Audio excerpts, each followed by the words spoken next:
The first panel is in West Africa. So I'd like to just invite up our panelists, Suji Boni, Tolu, I don't know if Tolu's here, there we go, Darren, Bashir, and Wilbert, if you guys can please join me on stage.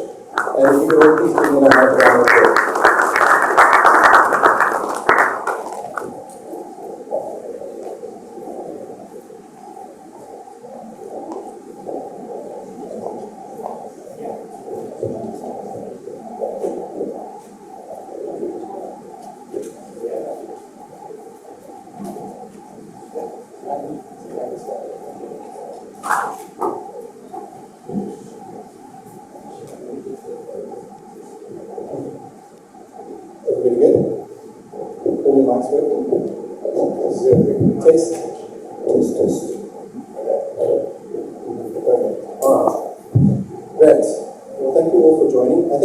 Start, if you'd all just like to just quickly do an introduction, just a quick background, just so we all know. Can we start? My name is Wilbert Frank Chaniwa. I'm from Zimbabwe. I'm currently with Shelter Suites and Hotels. We manage the franchise for Wyndham Group, that's the Orphan Suites, that's in Abuja. And we're currently doing a development here in Lagos, close to Onion Beach, for a 106-bed budget hotel. So we're primarily into development, management, and obviously the franchising aspect. And we're also looking into managing other smaller properties that need professional support. Thank you all. My name is Tolu Sokemi. I'm a director at Actis, which is a sustainable investment firm. Been around for quite a while. I look after our West and Central African portfolio, investing in different asset classes, one of which is hospitality. So it's a pleasure meeting you and looking forward to the chat. Good afternoon, everyone. My name is Bashir Bello. I work for Macfoli Hospitality, owners of the Lagos Marriott Hotel. This is our first foray to hospitality. That is I would say, iconic Lagos Marriott Hotel in GRA Ikeja. But aside from that, on a personal note, I've been involved with about 3 or 4 properties in construction, pre-opening, and development in various parts of which we here. Good afternoon, everyone.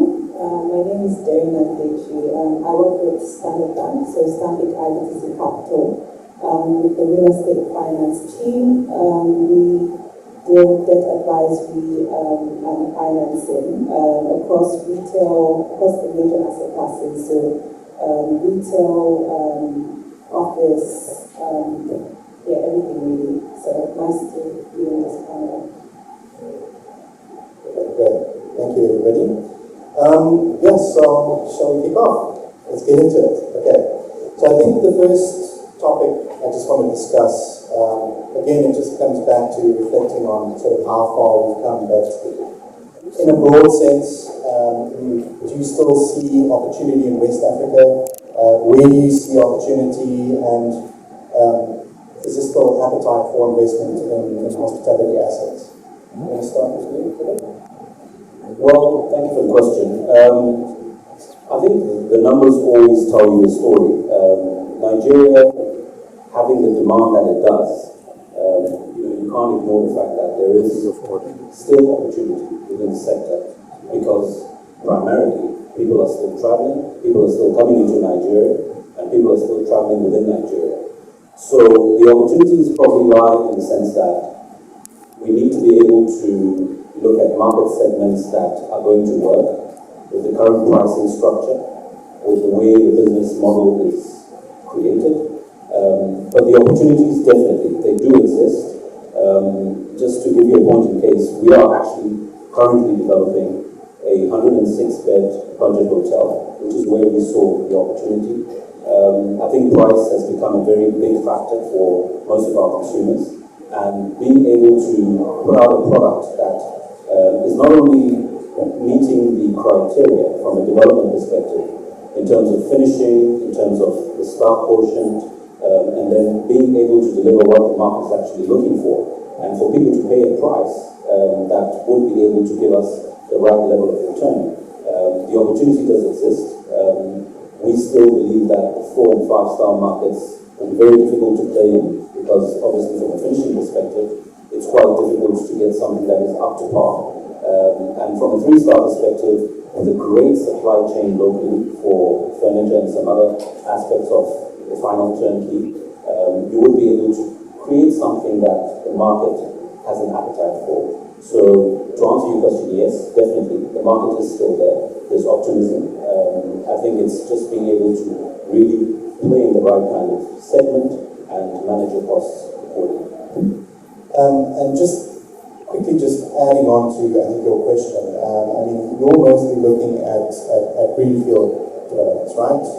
Not really the conversion space. So you're still seeing the opportunity for new builds. Yes, this current development is a greenfield. It started off about 2 years ago. I think we were lucky in the sense that we did get the funding early, so we managed to procure the bulk of our final fittings, equipment, electricals, air conditioning, and yes. So what we need now is just to do the final finishing. So it's a greenfield. It's not to say that we want to do another greenfield, because it is a cumbersome headache. But I think we just got in at the tail end of the foreign currency debacle, and we're able to scale through, but it's just to get to the finishing line. That's where we are now. Yeah, timing is everything in hospitality, right? Tony, do you want to talk about maybe conversion properties? I think that's quite an interesting angle. Sorry? No, just in terms of opportunities. Yes, sure. So for us, I think we take a different approach. So we look at the hospitality sector through more of an M&A prism. So we wouldn't be building greenfield development. So we're looking to acquire stock opportunistically. And I think if you look at the West African market, as my gentleman Zerem mentioned,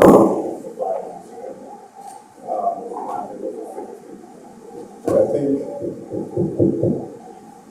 hello, can you hear me?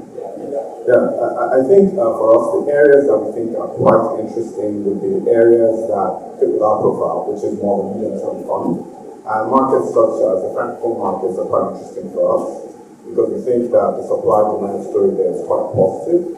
We have quite a number of precincts that have pretty old stock, which could be repositioned. You can acquire them at opportunistic prices and reposition them and then ride the wave upwards. I think that's where we see significant opportunity for the kind of capital that we bring today. And Tony, just maybe as a quick follow-up question, I mean, are you seeing enough quality stock from an acquisition point of view? So I think on two prisms. So the stock that has the bare bones, meaning well built, probably has the right kind of firefighting, MEP type of DNA. I think that's possibly less in the market. So there's quite a bit of position that has to happen there. But you have to juxtapose that with, okay, how much am I acquiring it for? What is my true business plan? And I think we're seeing enough stock that could be repositioned and made fit for different jurisdictions that we plan to play in. Yeah, I think just in terms of the transaction activity, I think we've seen a lot of appetite, but we haven't seen a lot of quality stock actually being available for purchase, and especially in West Africa. I mean, if you take Lagos, for example, there's really limited kind of stock you can buy. So I think this particular market is still quite underserviced, which is again, talks about opportunity. Just to add to that, what I have seen recently, I know you asked the question was about West Africa, but what I've seen recently happen in Nigeria is so there are quite a few projects that started and were abandoned due to finance or various other reasons. Now, people have seen that post the pandemic, the hospitality sector is doing so very well that a lot of investors that now want to restart those old projects. We at McQueen have been approached by some hotels like somewhere in Akwa Ibom or somewhere in Akure that 100 rooms, 150 rooms, and say, would you guys like to talk to Marriott to come and manage this for us? And find out some of these projects have been sitting there for quite a while, but now the appetite seems to be coming back. So all projects being revised as well, which is a good sign. Yeah, that's okay. Okay. And from your side, where are you seeing opportunity for sure? A lot, but I would say primarily in Nigeria, more. My company belongs to a group that has offices in Sierra Leone, in Ghana, in Gambia. However, the opportunities we've seen are basically within Nigeria. I'm talking Lagos, Abuja, Port Harcourt, and even within Lagos, we're talking Victoria Island, on the island, and some opportunities in the mainland. Quite a few of those are coming up. Darren, showing into you, just in terms of appetite for financing of hotels. Is there still any appetite from your side?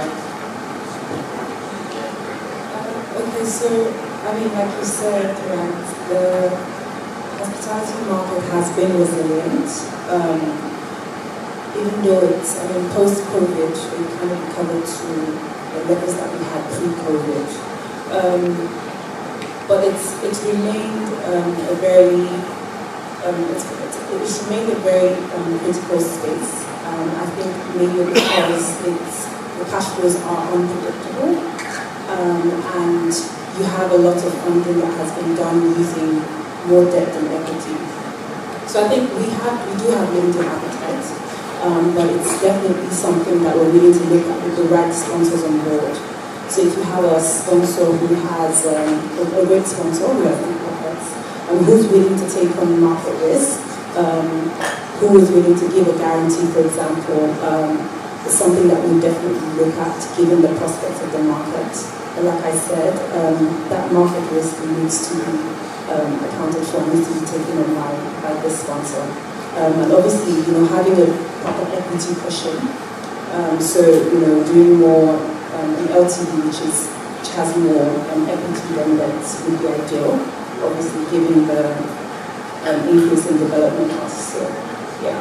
Okay, so by the sounds of it, you've taken a slightly different view sort of from post-COVID now. It seems like your lending terms are a little tighter than they used to be before COVID. Yes. Is that the case? You can say that, but I think it's always been the case. But I think based on what we've seen in the market, not mainly because of COVID, but the way the market's kind of moved. We've seen situations where there was more debt than equity, whether before COVID, post-COVID, and it hasn't really worked out. But we realized that when you have more equity, it definitely gives a better cushion, and you can even structure off an equity release off that once the asset stabilizes. Yeah, so I guess that's something that we kind of looked at. So you're cautious about highly geared projects. Correct. That's and I mean, have you put in any other mechanisms in place, like when you look at these deals in terms of forward monitoring on them? Is there anything you're doing differently to make sure that these projects actually succeed? So the truth of the matter is we don't currently have any hospitality assets in our books. Just like I said, given the unpredictability of the cash flows. But it is something, like I said, that we're willing to look at. But just in terms of the market and the way the market has moved, I think the equity part is quite critical, and having a sponsor that can take on the market risk. Yeah. Perfect. I think just another topic I wanted to touch on, and I think you may have mentioned it a little bit, just in terms of the changing consumer behavior. How are you adapting to that in terms of properties that you're looking at developing? Like you said, you see quite a lot of opportunity in the mid-scale space. Are you looking at any of sort of the current portfolio in terms of how you adapt those or innovate those projects going forward, just to better suit kind of market demand and keep fresh and competitive? I think the biggest change that took place post-COVID is the procedures we had to put in place to make sure that our rooms are safe, our F&B spaces are safe, our conference space is safe, the hygiene element of the toilets, the hygiene element of the public areas. I think that created a shift in just the general sense of how you take care of the room, how you sanitize the room, how you make sure that you're able to meet the criteria that for us who were managing the brand, obviously we got a lot of guidance from the bigger brand on how to put these new measures in place. That was the big change. But from a consumer perspective, we still needed to look deep into how to balance how much they're ready to pay with what we're offering them. And even in the development that we're currently putting together, the question is, will you do a full service hotel, or will you do a limited service hotel? Will you provide full F&B, and to what extent? So those are factors that we have to take into consideration because they have an impact on your operational costs. They have an impact on your capex. So you need to make sure that as you are putting together these spaces, the conference rooms, you're putting together probably multiple restaurants. Do you really need them? Is it something you want to sublet to another contractor who has better experience in managing those type of assets? But more importantly, if the client is going to pay a certain amount for a room, and we want to focus on possibly pushing up our RevPAR, what additional facilities do we need to put in place to make sure that we maximize the cash flow that's coming into the business and profitability in a sense? Because at the end of the day, we find that my segment is still very active. Meetings are happening, trainings are happening, corporates are actually brainstorming on different things. So having meeting space, having places where people can gather, it does a lot for the bottom line. I mean, you're looking at sometimes a 40 to 50% contribution to the total amount of revenue. So, it is good business to have F&B as part of the facility. So these are the things that we're taking into consideration, and I think those are the consumer trends that we want to capitalize on to try and ensure that we don't miss out on any cash generating opportunities, because if we stick to the rooms only, we miss out on another stream of revenue that could potentially give us more financing for another project. Yeah. So definitely there's a bit of a more focus on F&B and conferencing by the sound of it, and clearly I think the message right side, that's quite important, right? 100%. I mean, even with our current operation that's been running for about 10 years, we increased our meeting space by another 3 or 4 meeting rooms. And that in itself, gave us a higher occupancy, because most people who are booking meetings are actually booking rooms as well. So, this is, something that is critical to the success of any hospitality operation. Meetings are really happening and they're active. Yeah. Tony, do you want to talk about the 4 points a little bit? Yeah, sure. So, I think we had the dubious honor of acquiring the 4 points just before the pandemic. So, fortuitous timing. But we've had the benefit of actually watching how what our business plan was and how we had to modify it through the pandemic, and what we expect to obtain as time progresses. I think what we've seen just reactive are 2 things. I think one is obviously Nigeria, the hospitality market is primarily focused on business. A lot of our reliance historically has been on international travelers coming to Nigeria to business. I think what we're seeing now is the bulk or an increasing percentage of our clientele are more locals. So it's back to the point of ensuring that you have conferencing areas and F&B areas that can accommodate the locals, but also cater to local tastes. So that's a significant component of the repositioning that we're doing now. The other piece that we've seen through the pandemic is this idea of staycations. So a lot of families that can't travel, or maybe for COVID reasons or for whatever reasons, are now choosing to spend weekends at our hotel. And we're seeing that that's actually keeping our numbers up quite well over the weekends, which historically would be muted, given the fact that it's primarily a business market. So things are changing. We're also seeing an emergence of co-working. So a lot of our rooms are now being used on a non-contracted basis by corporates to use as co-working spaces, which is something we have never seen before and we hadn't even planned for. So it's moving, and it's very important for the manager to be very, very dynamic and agile. Thanks, Tony. Tushim, do you want to add anything on this? So my immediate last employer before I joined work for the Marriott was the 4 Points by Sheraton. You give us a good price. You give us a good price. And it's a great asset, by the way. It is, thank you. So I'm aware of the Westmont Actis JV. I worked for Peter for 8 years. So I had to deal with investors like him. So that is that is a good asset, and I think it's still doing pretty well. But to the question, I think things are changing. What I've seen post-COVID is that, especially with the Lagos Marriott, is that price is not a concern. People, if your product is good, is properly located, and the service is good and properly managed, thanks to Marriott, I think people are willing to pay the right price. Without going to numbers, I can say the Marriott is doing pretty well. Now, so it's not, the consumer is not too worried about what they pay. The product is good enough. I think the challenge between hotel investors and managers has been the bottom line, because that's another conversation, because things, a lot of expenses are going into power, into power now. So the top line hasn't been an issue. Price hasn't been a challenge. If you have the right product, people will pay. Yeah. Okay. I think while you mentioned that's maybe a good segue into maybe lessons learned from COVID. I mean, have you implemented any actions to try and conserve your bottom line in terms of cutting back on costs? Obviously, we know inflation, costs of running generators, all of this has maybe been counterproductive to some of the cost-saving measures, but has there been anything that's notable? I think any lessons we can take forward from that? Yeah, as any hotel operator in Lagos or in Nigeria for that matter will tell you, apart from payroll, the largest thing you have in your cost is energy.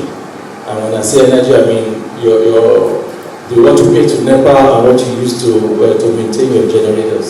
It can go as high as 12 to 15% of your revenue. So the way to go is gas or solar, but basically alternative sources of energy, apart from depending on the municipal sources and the generators. And we are going to say we are looking at IPP and gas. No, I mean, I think he said it also. It's focusing on renewables, ensuring that you right-size your staff, and obviously all the other things that we mentioned. But I think fundamentally, if you talk about, what are the challenges from an investment perspective back in hospitality products, and I've been investing in hospitality products since 2011, I think the biggest challenge that we face through the cycles comes down to, well, one of the challenges is the way the management economics gets split between the operator and the sponsor. And I think for us, we've pursued a strategy whereby we don't have, we're not doing any contract management, so all franchise. But that also has requirements, right? You have to have a sponsor that has capacity to do that. But we feel that aligns the investors better with the managers and ultimately the value, right? So that's one thing that I think we're going to be very keen on as we go forward. We started it, but we're going to focus more on that. Yeah, I mean, I'll just concur with Mac Foley guys. I think we all need to re-engineer how we manage our energy. It's killing the businesses. So gas is a good option if it works, and if it's done in time. Solar is a big one. I think there's quite a lot of partnerships that people are offering where you can come through and have a turnkey solution that can help manage some aspects of your operation. But I mean, that needs to be tackled. The energy cost is huge. There's not much else you can play around with. I mean, you need your teams. Obviously, cross-selling is a good thing, cross-training, but energy is a big factor that we've been managing.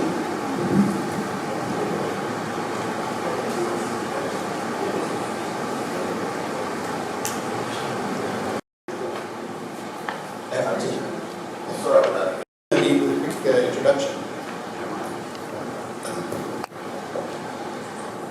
Good afternoon, ladies and gentlemen. My name is Dr. Sijibo Miyobide. My name is Sijibo Miyobide actually, but it just gave me one doctorate. So thank you very much for having me here. This is fantastic. It pushes us towards what we've been preaching about for decades about innovation, finding new ideas, innovative ideas to have impact in different generations and different sectors. And I think the work is doing very well in that. And I'm very happy to be here, and I'm here to contribute my little content to this great industry where we are not hotel, we're not running a hospitality business. We are running a luxury real estate business. However, we have our propensity for hotels has increased over the years, and we're very, very interested in when entering our building because we have this addiction to exceptional way of living. A lot of people enter our buildings and they think they're hotels, but they're not hotels. But of course, we have a huge appetite in the hotel industry, and that's why I'm very, very happy to be here. So thank you very much. Great, thank you for joining us. I think we were all just talking earlier about where we see opportunity. Just give us a little bit of background in terms of where you kind of see the opportunity in the hospitality space. I know you're not very active yet, but just from a conceptual point of view, where you kind of see yourself going in the future. And is it a short-term thing? Like, are you looking at potential projects now, or is it a longer-term view sort of as the market recovers? Thank you very much, sir. Anand. Thank you, Anand. Okay, so we've been studying this industry for quite a while now, and we've been able to understand a little bit about the Nigerian and Lagos, most importantly, the hospitality and the hotel industry. The best hotel in Nigeria, the 5-star hotel in Nigeria is the 3-star hotel in Dubai. The best hotel in Kano is Bristol. You have the Transcorp in Abuja, and you have the beautiful Whitbaker, the George, and then the Marriott in Kenya. I think that, and when we check a lot as well, we see that the Lagos hospitality business has increased to over 263%, and the occupancy is very high. I don't know who are those sleeping in those hotels, but that tells us that there is a huge demand, and there's a huge demand keeps going up. But unfortunately, I would say that the quality of the finishing keeps going down, and that's why we have created something called the S Hotel.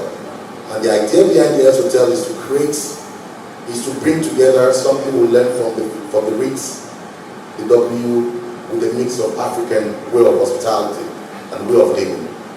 And that's why we've created something called the S Hotel. It's still in design stage, and the idea is very simple, is to change the way people live and find ways to create hospitable experiences, exceptional ways of bringing hospitality and learning the best things from Dubai and the Paris of this world and bringing it into the hospitality business. Something for sure is that there is a huge demand, and there's a huge gap and a huge opportunity in the Nigerian hospitality sector. So it's something we're very, very interested in, and we believe that it's something that can be better. Great, thank you so much. I think just to wrap up, we have about 5 minutes left. I think I just want to go around and just get last round of comments, but if I could just get a quick answer from everybody. If you had a choice, buy or build, what would you do? Well, we are bricklayers, so we are going to build. We're not going to buy, and we're not going to buy for a few reasons. And the reason is because we are bricklaers, so we have passion for building. So we are not going to buy for reasons why we build from back end. We think about customer experience, customer expectations, what they expect in terms of lighting, in terms of floor to ceilings. We want to give them an exceptional, smart experience. So we think about the customer from even the foundation all the way to the way you use smart living, the way you make your orders, and we want to incorporate all those into our mechanical, electrical, and plumbing, and what our AC system. So one of the biggest problems in hotel experiences in Nigeria and anywhere in Africa and different parts of the world is the mechanical problem, the electrical, the plumbing, and the internet. So we want to make sure that from the design stage, we think about the customer and we put customer expectation and satisfaction from the bottom. We're not going to buy anything that is existing that we have to break and things will not work. It will work out. So we believe that we want to plan from the beginning, and that's why we wouldn't buy. We prefer to build, we prefer to look for location. Not that my father has one land somewhere or my auntie has one land somewhere. No, we put location as a prime objective. We will not build if it's not the right location. And then we'll go over there from architecture, concept, design, mechanical, electrical, plumbing, and external. So that's why we will not buy or build.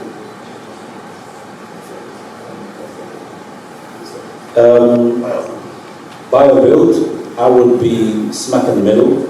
I wouldn't say buy or build. I would say it just depends on the scenario. We've seen a lot of purchases or renovations that have gone awry, and you end up spending more than what you need to spend. At the moment, building is a very dicey game. You really need to have your ducks in a row. You need to have your financing really structured properly. You can't take financing that will choke your cash flows when you do eventually start operating your hotel. So I would say at the moment, since we've built already, fantastic. But if it's to make a decision to build now, I wouldn't build. But if there's a good asset that we can buy or lease over a period of time, I would do that at the moment. So if Sujibomi is a bricklayer, me I'm a cashier. So I look at the cash, right? So I run a fund, it's an 8-year fund. My investors expect to create value. So value is in the sustainability of the cash flows. That's what the ultimate buyer is going to buy. So if I look at it from that prism, a hotel from day one, you have to build it, and then when you open your doors, you start your business. All the asset classes, retail, office, as you're building it, you're building your demand. So for me, or rather Actis, our strategy is to acquire assets. And obviously they have to have all the characteristics. We have to understand the market, we have to understand the product, we have to understand what we're going to do with the product. But we're not going to be entering the ground. But we'll buy hotels that have already been built and are well, trading well. I would say both options have their pros and cons. I worked with hotel management company, the Millennium and Compton, back when I was working in Dubai, and one of their strategy was to buy back then. They look at properties, they meet their needs to buy. Since I returned to Nigeria, the companies I've worked for are hotel owners that build from the scratch. And this is more important when you are dealing with global hotel managers. The Hiltons and the Marriotts and the Radisson of this world like to get in from the ground floor. From the time you are doing your foundation, they have designed a huge, Marriott has a whole design department that gets involved from when you are building. And everything you do in terms of MEP, life and safety, everything they have to be involved, and it has to be their standard. So, and I think this has worked. It's always good to build from scratch, to be able to make all the things you need to put in, and the final product meets your need. The product that is already built probably doesn't have all the things you need. So I would say build, you can afford it. And Darren, just from a risk point of view, I mean, which side would you be needing? Funding acquisitions or rather financing greenfield? Hypothetically. Yeah, I mean, I can't really choose, but what I would say is, as long as there's adequate structuring, the right sponsor, and a specialized operator that you can trust, I think either one would then come down to just cost. Okay, I think that probably wraps up this session. I think one of the key messages definitely I've heard from our panelists is that there is still definitely an appetite for this sector, this asset class. Not only just from value buyers, but also from greenfield development, which is great to see that hasn't been deterred. I think it's quite important, obviously, the property fundamentals need to stack up. Like we mentioned, the costs need to be right, the financing needs to be in place, and like Wilbert also mentioned, the product needs to match consumer expectations, right? Right size the project, make sure all the components fit and synergize well with each other. I think also coming out of COVID, the hospitality sector has also realized that there's ways to diversify your revenue stream and your business, and it's quite interesting to see what some of the funds have been doing in terms of actually putting in cash and innovating their existing assets, so it's more suited to the modern consumer. So I just want to thank each of you. Thank you for your time and thank you for your contribution. I found it very insightful. I think it's really interesting, and it's just for me great to see positivity and that coming out of COVID, there's still opportunity for everybody. So thank you all for your time, and yeah, we can wrap up. Thank you. Thank you.